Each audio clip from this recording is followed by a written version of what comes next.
Quem matou Caim? Deus aceita a oferta ou ofertante? O que representa Abel e o que representa Caim? Essas e outras questões vocês verão nesse vídeo.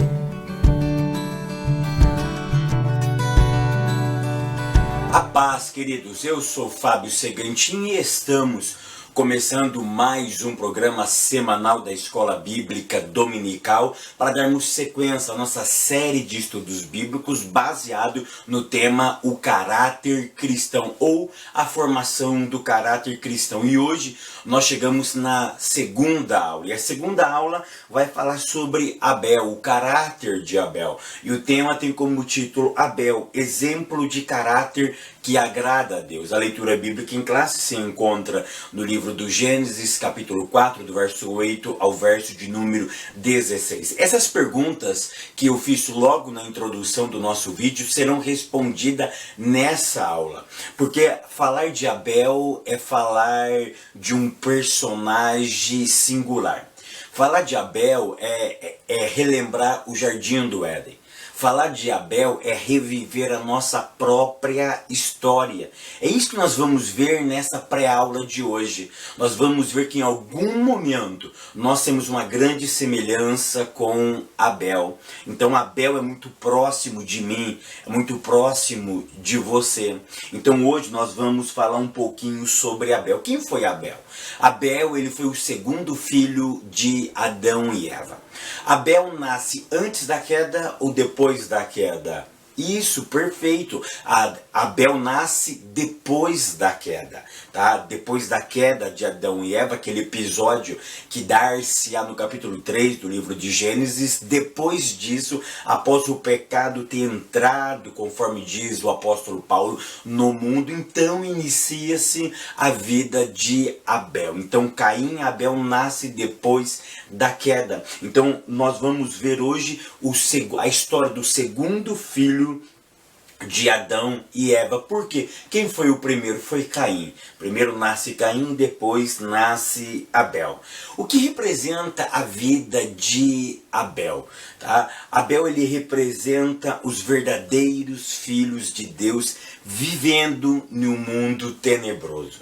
Então Abel, ele representa os justos, ele representa os íntegros, ele representa os verdadeiros homens que prezam pela observância da santa e bendita palavra de Deus. Então, se alguém perguntar para você quem representa Abel, ou Abel tipifica quem? Abel, ele tipifica eu e você. Ele tipifica um grupo de pessoas que, na sua honestidade, é capaz de morrer. Ele representa um grupo separado, um grupo íntegro, um grupo que não se mistura com o pecado, não se mistura com um jeitinho brasileiro. É um povo, é um grupo diferenciado, que faz a diferença onde vive. Então é esse grupo que representa Abel. Perceba que ele representa, que ele parece em algum momento comigo e com vocês, todos aqueles que tentam viver justamente,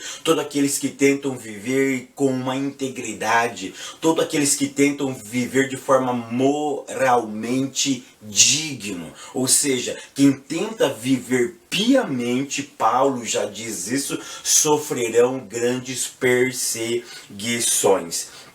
E o que eu acho interessante, que além de Abel representar os justos, ele também vai nos ensinar um outro detalhe. Perceba que mesmo sendo separado, justo, separado é o santificado. Então mesmo sendo separado do mundo, justo, íntegro e fiel a Deus, ele não ficou livre do arqui-inimigo de Deus. Perceba que mesmo esse conjunto de ingredientes para um homem perfeito diante de Deus, para um homem a qual Deus se agrada, ele não se livrou. Isso não foi capaz de livrar ele do arqui-inimigo de Deus. Perceba que na verdade, estes foi o motivo da sua morte. Ou seja, a sua integridade, a sua lealdade, a sua justiça, a sua hombridade foi o motivo que levou Abel a ser morto pelo seu irmão. No tópico 1 diz assim: a oferta de Abel. Ponto primeiro, uma oferta agradável a Deus. O que é oferta? É claro, se nós formos procurar no hebraico, existe várias palavras para oferta, trumá, e aí vai ter várias e várias palavras para o termo oferta. Eu estive analisando o termo oferta nessa passagem do capítulo 4 do livro do Gênesis, e dentro da gama, dentro da variedades de possibilidades de interpretação, nesse texto a palavra oferta significa aquilo que guia, aquilo que conduz. Então perceba que a oferta, ela tem um princípio. Qual é o princípio? Ela precisa ter uma direção certa, ela precisa ter um caminho correto, a oferta tem que ter um alvo. Então a oferta deles, ela tinha um alvo, ela tinha um objetivo, ela servia de guia, de caminho para o ofertante. Perceba que Deus não precisa de oferta. A oferta eu entrego a Ele para expressar a minha sinceridade, para expressar o que está dentro de mim. Então, oferta significa o quê? Neste ponto é o guia, é o caminho, é aquilo que vai demonstrar o meu interior diante de Deus. Então, oferta neste ponto aqui, então o que é? É um guia, é um caminho, é aquilo que me conduz a eu chegar diante do eterno, tá? Ou seja, a minha oferta faz com que eu me aproxime diante do eterno. Por isso que essa oferta tem que ter alguns requisitos para ela ser honesta, para ela ser verdadeira e para ela ser aceita diante de Deus, tá? Um outro princípio muito interessante nesse ponto que a oferta, ela não consiste no valor em si. O foco está na intenção do autor, tá? Na intenção do ofertante. Observa a carta aos Hebreus, no capítulo 11, no verso de número 4, que o autor vai dizer que as ofertas, que as obras de Abel eram justas. Percebam que a oferta simplesmente refletia quem era o ofertante. Ou seja, o ofertante estava expressando a sua lealdade, a sua justiça mediante aquelas ofertas. Então observa que Deus sempre vai valorizar a tua vida, para depois olhar para a tua oferta. Ele não olha para a tua oferta primeiro, ele olha para quem é você, a intenção do seu coração. Por isso que de alguma maneira podemos segregar e menosprezar valores de oferta. O que eu quero dizer com isso? Que nós estamos vivendo numa sociedade capitalista. Quem pode mais chora menos. E isso é um reflexo dentro das nossas igrejas também. Por isso que nós não podemos desprezar, segregar,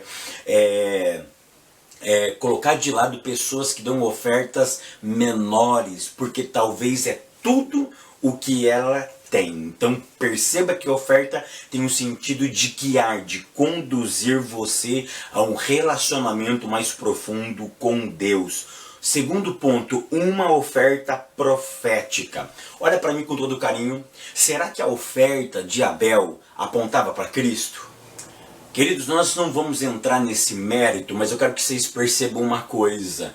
No meu humilde pensamento, eu não posso acreditar que Abel, que revel, em hebraico, revel, sopro, vaidade, tá? Se você quiser saber mais sobre a vida de Abel, eu vou deixar um link aqui embaixo sobre a vida de Abel, tá? Onde eu explico por que o nome de Abel em hebraico significa vaidade. É muito interessante. Ele era vaidoso? Por que então o nome dele pode significar sopro, vaidade, aquilo que passa muito rápido? Então clica aqui embaixo e descubra mais sobre a vida de Abel. Tá? Mas eu não posso acreditar que revela que Abel, ele simplesmente, quando ele estava ofertando, ele estava pensando um dia em Cristo. Tá? Eu sei que isso precisa de muito estudo, isso já faria parte de um curso, tá? Sobre interpretações, sobre midrash judaicas, mas eu não posso acreditar nisso, que Abel estava pensando em Cristo. Tá? Porque ele estava pensando em Cristo. Hoje nós podemos até entender, mas Abel, há cerca de 6.000 anos atrás, ele não tinha esse entendimento. Mas o que eu quero salientar para vocês, que vocês precisam levar para a classe de vocês, é o seguinte, que a oferta fala. Eu até tenho uma pregação sobre isso, né? Já preguei muito sobre isso, que as nossas ofertas falam. As nossas ofertas têm um poder de diálogo. Ela se dialoga com o eterno. Ou seja, enquanto eu estou ofertando aqui na terra, ela está se dialogando com o eterno. É por isso que o eterno, ele aceita ou ele rejeita, porque a oferta fala. A oferta, ela vai revelar o meu caráter. A oferta vai revelar quem realmente eu sou na intimidade.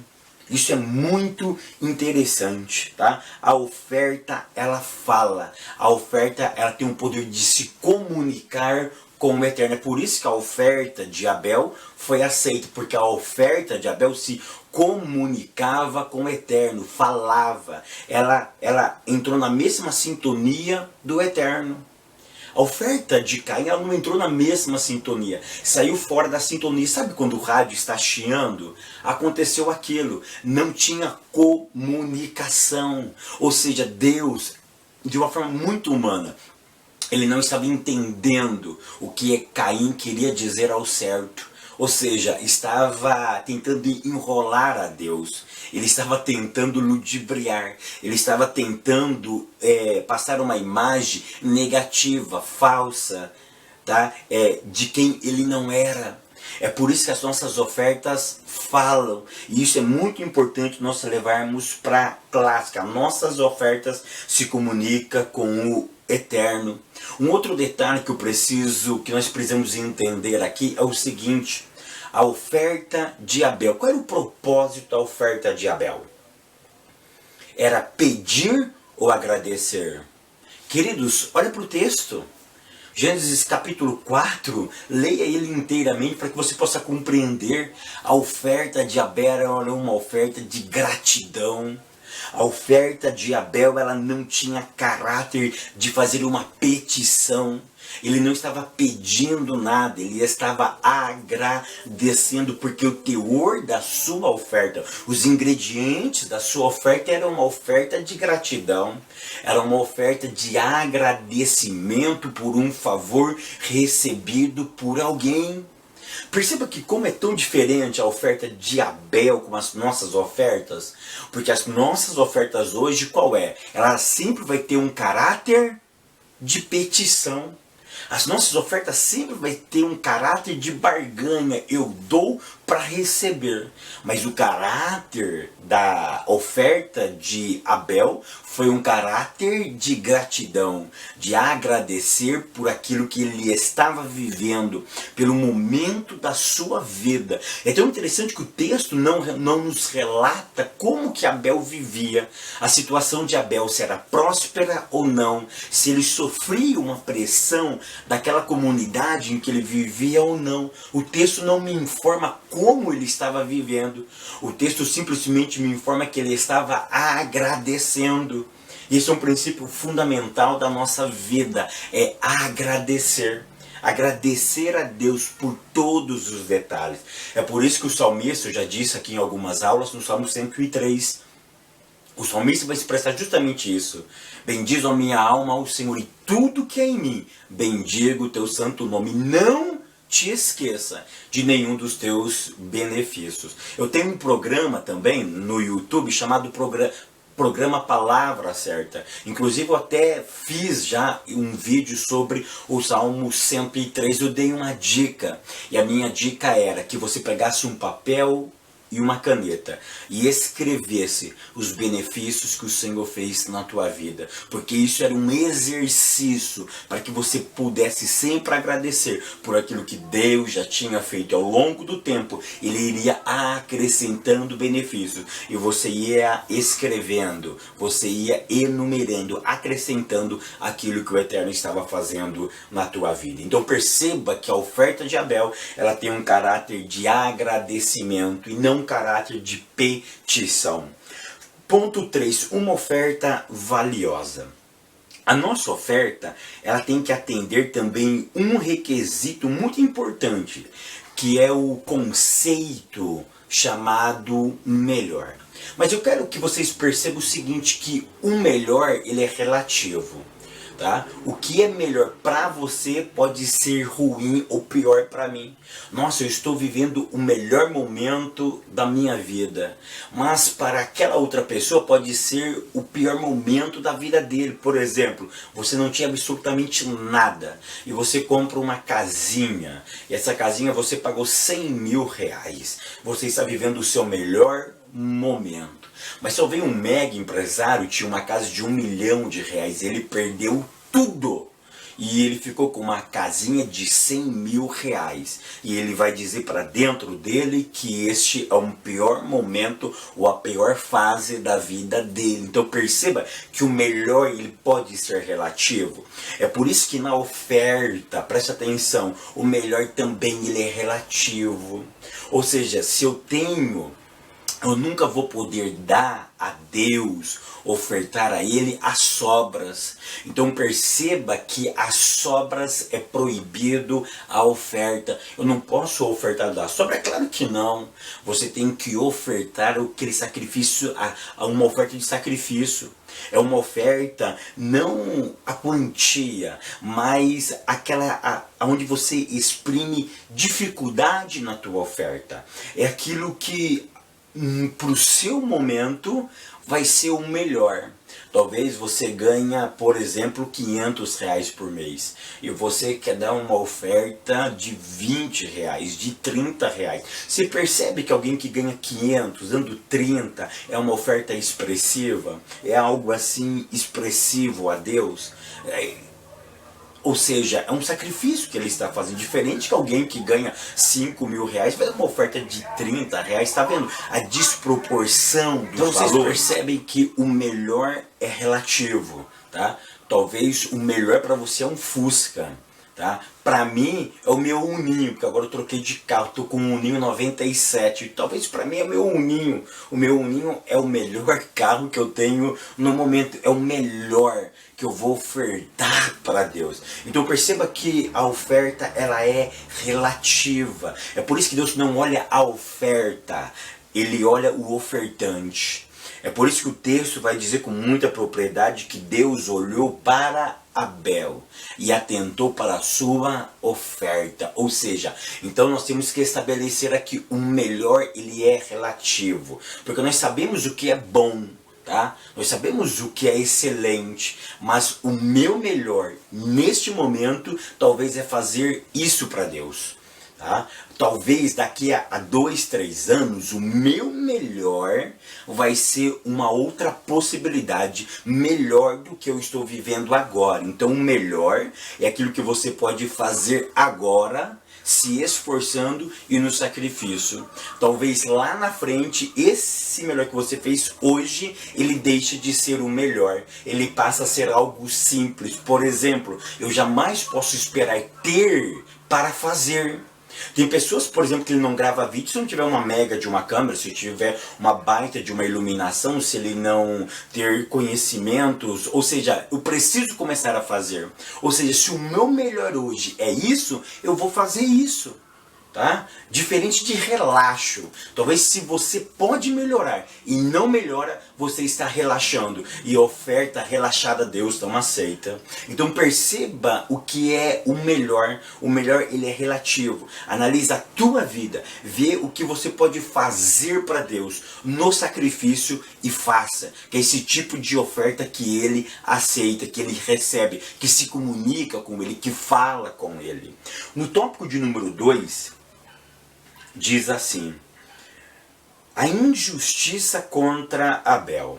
Ponto 1. Abel era um homem justo. A Bíblia nos afirma que Abel alcançou testemunho de que era justo. Hebreus capítulo 11, verso 4 e Evangelho de Mateus capítulo 23, verso 35. Perceba que o texto sagrado diz que ele alcançou testemunho porque era justo. Mas o que é testemunho? O conceito de testemunho foi aplicado à vida de Abel. Mas o que é testemunho? Como ele alcançou esse testemunho diante da sua comunidade? Testemunho é algo que terceiros, que outras pessoas declaram, atestam ou comprovam acerca dos fatos ou de você.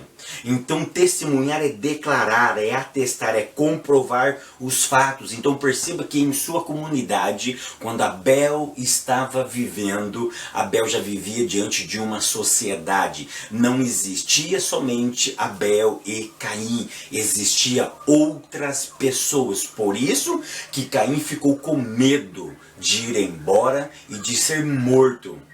Perceba que existia já uma comunidade formada ali naquela sociedade. Aquela sociedade então estava reconhecendo quem era Abel. Abel foi reconhecido pelas suas obras de justiça. Que coisa linda, queridos. Abel sendo reconhecido, você sendo reconhecido por terceiros, da sua idoneidade, da sua integridade. A integridade de Abel começou a se espalhar na sua comunidade. E é por isso que o escritor aos Hebreus, no capítulo 11 e no verso 4, diz que ele alcançou. Querido, esse termo alcançar, o verbo alcançar, ele é fundamental. Ele tem uma grande profundidade, porque alcançar demanda esforço, dedicação e disciplina. Abel era dedicado, esforçado. Abel, ele lutava para ser íntegro diante de Deus. Ninguém alcança as coisas dormindo. Você não alcança riqueza dormindo. Você não alcança conhecimento se não ler.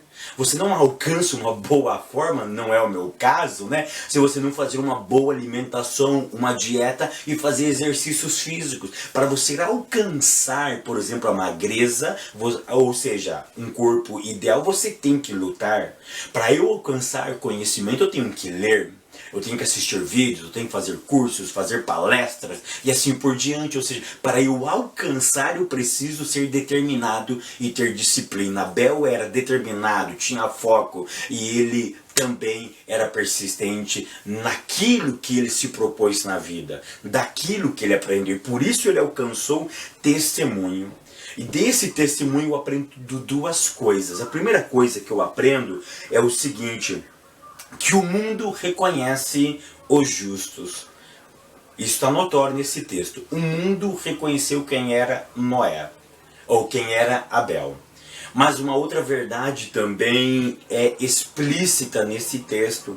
Mas em vez de serem dignificados, foram segregados.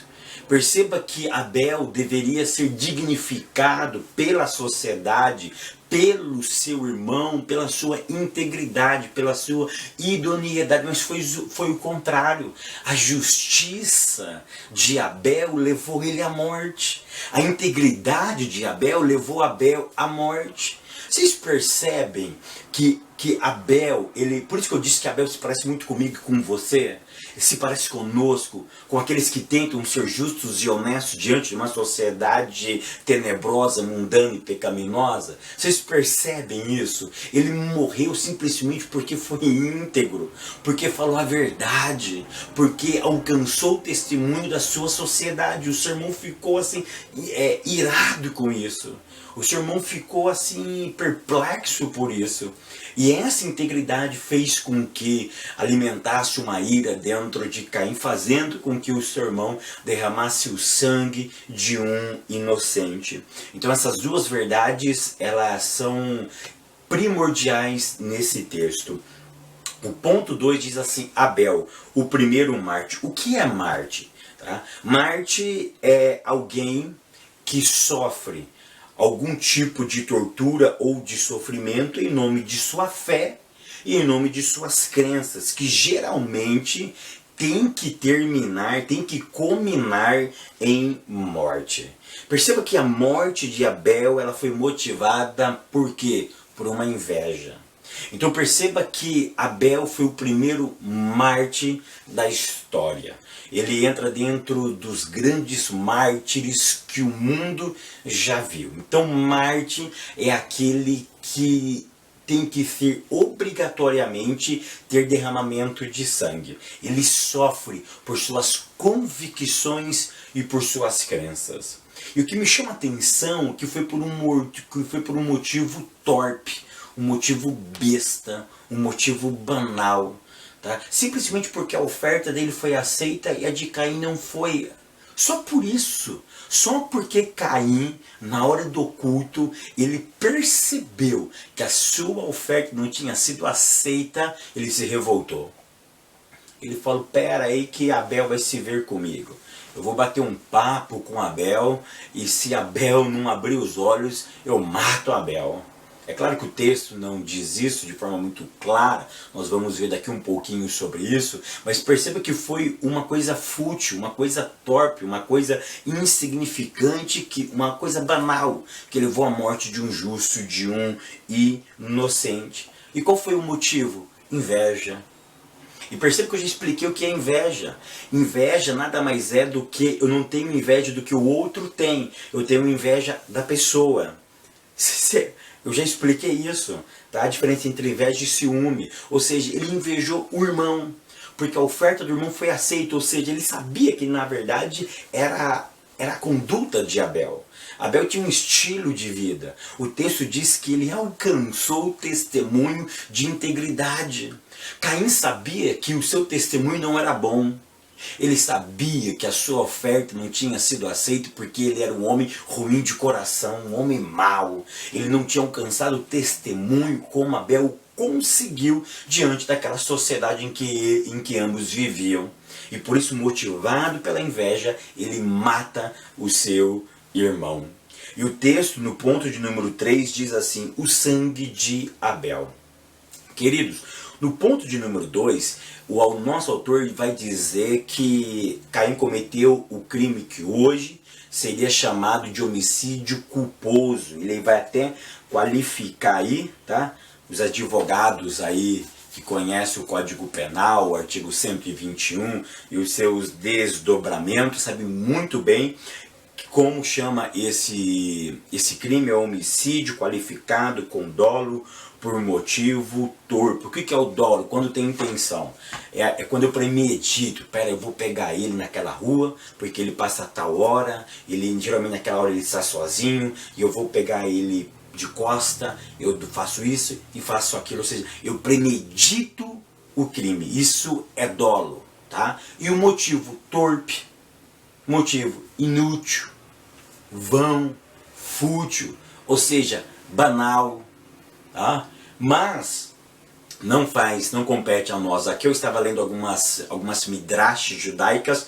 Midrashis são interpretações dos sábios judeus, mas percebe que não teve premeditação, tá? Deus me livre contrariar o pastor Linaldo Renovato. Deus me livre, tá? Mas lê o texto. Na verdade, o texto tem uma lacuna. Eles estavam conversando. Na hora que parece que o texto vai falar no que eles estavam conversando, corta. Ou seja, o texto não relata o teor da conversa. E o texto simplesmente vai relatar que Caim mata Abel. Aí parece que quem está lendo o texto diz, mas espera aí, faltou alguma coisa, né? Falta alguma coisa. Existem muitas interpretações judaicas para isso, de forma maravilhosa, tá? A Bíblia não diz, tá? Aonde Caim escondeu o corpo de Abel, não diz que ele foi enterrado, tá? Não diz também que ele foi enterrado. A Midrash judaica diz que o corpo de Abel foi queimado. A Bíblia não fala também sobre isso, tá? O nosso autor fala que foi enterrado, a Midrash judaica fala que foi queimado. Ambos não têm amparo bíblico, tá? Uma coisa que tem amparo bíblico, eu posso dizer com toda propriedade, tá? Não houve premeditação. Tá? Qualquer jurista lendo esse texto vai entender que não houve premeditação. Tá? Houve uma conversa, nós não sabemos qual foi o teor dessa conversa, aonde determina a sua morte. Mas uma coisa é evidenciada: ele assassinou aquele homem, ele matou, ele assassinou o seu irmão. Por motivo torpe. Não tinha nenhuma necessidade disso, embora nunca vai ter um motivo cabal para tirar a vida de outro, exceto a legítima defesa. Mas é isso que eu queria trazer para vocês, tá? Que nas midrash judaicas dizem algumas coisas que não tem amparo bíblico também, e esse autor também vai trazer alguma interpretação que não tem amparo bíblico também. Tá bom? O que é importante para nós aqui é o sangue de Abel.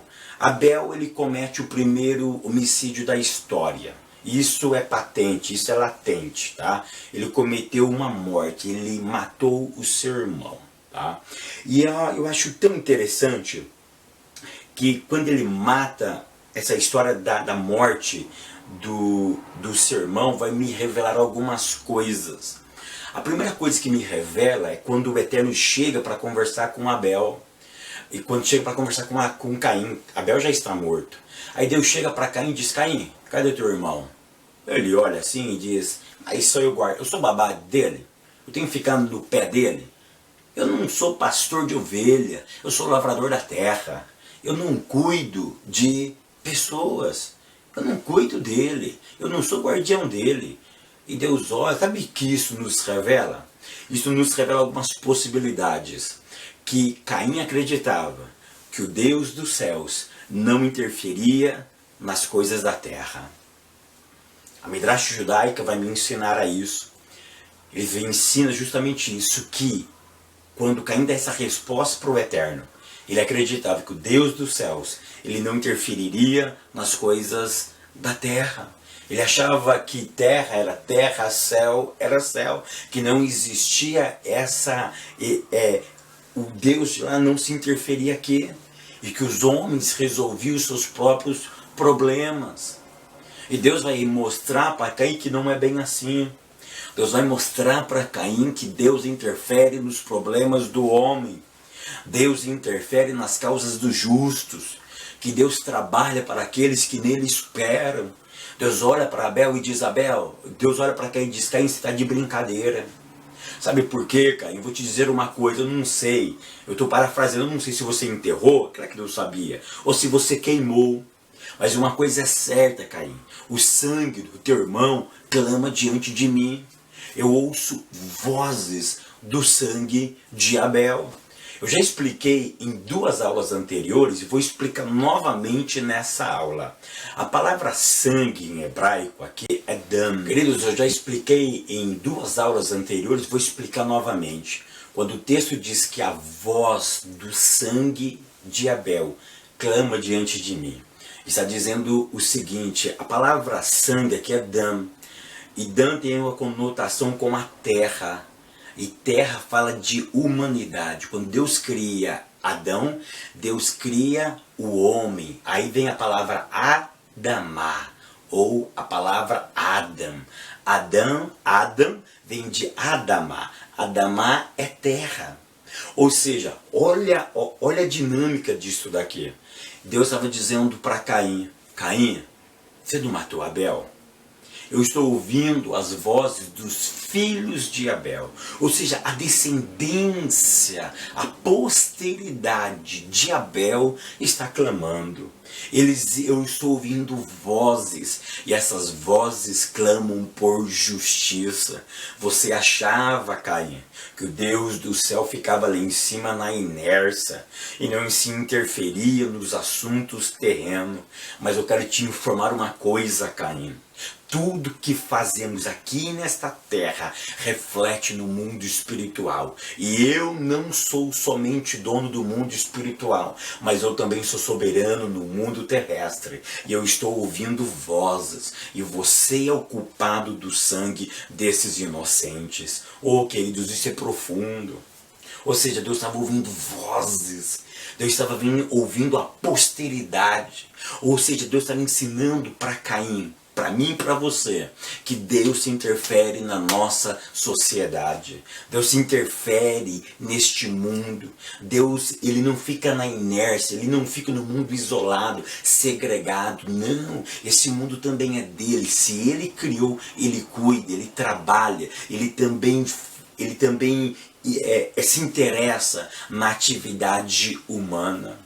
E Caim, quando percebe que ele achava que Deus ficava somente lá, ele percebeu que Deus é o Deus soberano e que Deus tinha descoberto o seu crime. E aí entra aquele medo, aquele terror dentro dele, e aí Deus, usando de misericórdia, coloca um sinal para que quem ouvisse não o matasse. Então percebe que o sangue dialogava com Deus. Tá? E sangue vai representar o que também?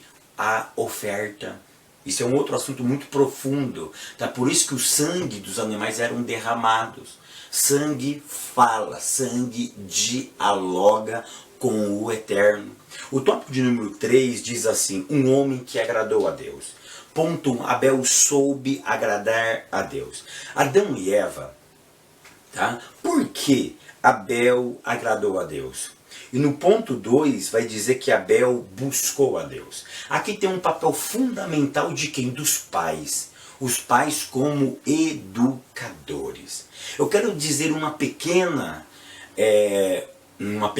quero dizer uma verdade para vocês aqui, tá?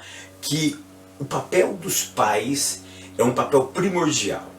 E a nossa função de pais, eu tenho dois, um que vai completar agora dia 3 de abril, completa 11 anos. E dia 7 de abril, meu mais velho completa 18 anos, vai conseguir a maioridade, tá todo aí, né, empolgado por causa da maior idade, né. Mas eu eduquei eles, continuo educando com a minha esposa, com a Cíntia, nós ensinamos eles no caminho do Senhor, eu sempre estive no caminho, eles sempre viram o seu pai fazendo as coisas corretas, mas porventura, se eles vierem um dia abandonar a fé, eu serei culpado?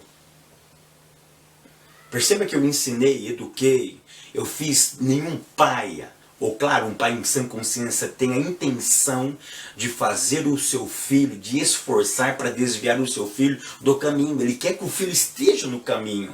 Com mais força ou menos força, com mais ímpeto ou com menos ímpeto, ele tem esse desejo que o seu filho esteja no caminho. Mas se ele não estiver no caminho, se ele não escolher o caminho, a culpa é do pai? É claro que não, queridos. Perceba que Adão e Eva criaram Caim e Abel. Eu tenho certeza, tá? Inclusive eu estou escrevendo uma obra sobre isso. Adão, ele ensinava os seus filhos no caminho. Tá? Talvez você já passou por essa experiência, talvez tem alunos seus que estão passando por essa experiência, educaram o menino, a menina, fizeram de tudo e não estão mais na casa do Senhor. Escolheram seus próprios destinos. Então perceba que temos funções diferentes. Quais são as funções dos pais? Educar, estar no caminho com eles, andar no caminho juntamente com eles. E qual é a função dos filhos? Escolher se querem ou não querem este caminho. Ou seja, a nossa função é ensinar, porque nós não podemos escolher por eles, agir por eles. Nós não podemos fazer por eles. É eles que têm que escolher. Eles que escolhem, eles que decidem, têm vida própria. Inclusive, em nenhum dos programas meu da Palavra Certa eu falei justamente sobre isso. A parábola do pai do filho pródigo e a minha palavra certa naquela ocasião. Se você não assistiu, irmão, pega o primeiro programa da Palavra Certa, assiste todos eles. Já passou de mais de 140 programas da Palavra Certa. E um dos programas eu disse o seguinte: na vida, nem tudo sai do jeito que eu e você planejamos. Educação de filho também é a mesma coisa. Você tem 2 filhos, mas um é totalmente diferente do outro. Não é verdade? Às vezes não funciona assim. Então, nesse ponto, nós precisamos salientar isso, que a função do pai é educar, é estar com ele no caminho. E a função dos filhos é escolher. Às vezes, as cabecinhas desse tamanho, acham que são dono da verdade e acabam escolhendo coisas erradas. Ponto 2. Abel buscou a Deus. Esse ponto eu já disse, eu já comentei um pouquinho no tópico 1º e no item 3, tá? Que é onde eu abordo o termo o melhor. O ponto de número 3 diz assim: Caim agradou ao diabo. Esse ponto é um ponto de tristeza. Porque quando nós lemos nas Sagradas Escrituras que uma pessoa agrada ao diabo, é que ele está fazendo a vontade do mesmo. E o apóstolo amado, o que eu acho muito interessante é que isso foi escrito pelo apóstolo do amor, o apóstolo que vivia o amor, o apóstolo que transmitia o amor, o apóstolo que vivia intensamente o amor. E ele vai escrever justamente isso na sua primeira carta, e ele diz: Caim, que era do maligno, e matou a seu irmão. E por que o matou? E ele responde: porque as suas obras eram más, e a de seu irmão justas. Sabe quem representa Caim? Caim, ele representa aqueles que não agradam a Deus. Caim representa o oposto. Caim representa o da esquerda. Caim representa os injustos. Caim representa os assassinos. Caim representa aqueles que não têm intimidade com Deus. Caim representa um grupo de pessoas que trabalha contra o reino de Deus. Enquanto Abel representa a intimidade, Caim representa a desigualdade. Caim representa o homem fora da presença de Deus. Eu quero concluir essa minha aula dizendo o seguinte: a história de Caim e a história de Abel são revividas sempre quando uma injustiça é praticada.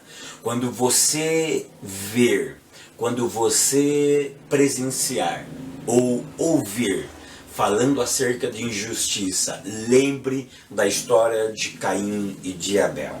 É por isso que eu disse, estudar a história de Caim e de Abel é reviver a história da nossa vida. Quando nós somos injustiçados, quando nós injustiçamos também, ou seja, ser injustiçado e sofrer as injustiças, é refletir e reviver a história de Abel e de Caim. Porque quando nós sofremos injustiça, em algum ponto dessa história, sonhos morrem, posteridade se perde por causa de uma injustiça, por causa de uma inverdade, por alguma coisa que acontece, que nós nos privamos de correr atrás do nosso propósito, mas que Deus nos preserve, que nós façamos parte da geração de Abel, que nós possamos representar a justiça de Deus no mundo injusto. Que Deus continue abençoando a todos, até semana que vem, querendo Deus.